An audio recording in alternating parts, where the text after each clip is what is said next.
Welcome to smart competitive school. আজকে আমি সুবীর দাস স্যারের বইয়ের শতকরা অধ্যায়ের 9 নম্বর অঙ্কটিকে সলভ করে দেব। দেখো প্রশ্নটি কি বলেছে, এক ব্যক্তির ভাতা মানে হচ্ছে ডিএ মূল বেতনের 140%। তাহলে ভাতা মানে ডিএ সহ মূল বেতন হচ্ছে কত? 36,000 টাকা। তাহলে মূল বেতন কত টাকা? তাহলে ধরে নিচ্ছি মূল বেতন হচ্ছে 100 টাকা। ঠিক আছে, তাহলে 100 টাকা। এবার বলেছে কি, যে ভাতা হচ্ছে মূল বেতনের 140%। তাহলে ভাতা সমান সমান কত হবে? মূল বেতন কত? 100, তার 140%, মানে 140/100। তাহলে কাটাকাটি করলে কত হচ্ছে? 140 টাকা। তাহলে মূল বেতন কত? মূল বেতন 100 টাকা, আর ভাতা কত? 140 টাকা। এবার দেখো প্রশ্নে বলে দিয়েছে ভাতা সহ মূল বেতন 36,000 টাকা।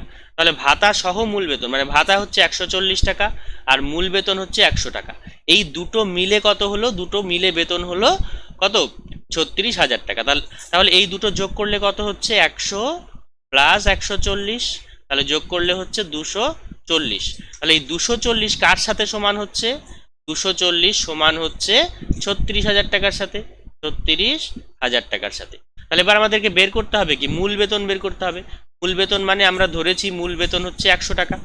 তাহলে সেই দিক থেকে মূল বেতন কত? তাহলে এখানে দেখো এক মানে কত হচ্ছে? 240-এর অর্থ হচ্ছে 36,000 টাকা। তাহলে একের অর্থ কি? 36,000 ডিভাইডেড বাই 240। এবার বের করতে হবে কার ভ্যালু? এই 100-র ভ্যালু। তাহলে 100 সমান সমান কত হচ্ছে?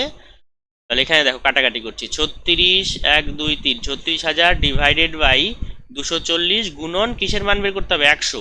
তাহলে গুণন 100। তাহলে এই শূন্য কেটে গেল, কাটাকাটি করো। 2 দিয়ে 12, 2 দিয়ে 50, 12 3 12 36, তাহলে 1 2 দুটো শূন্য, তাহলে 3 5 15, 1 2 3। তাহলে মূল বেতন কত? মূল বেতন হচ্ছে 15,000 টাকা। তাহলে অপশন হচ্ছে এখানে, অ্যান্সার হচ্ছে অপশন এ। ঠিক আছে।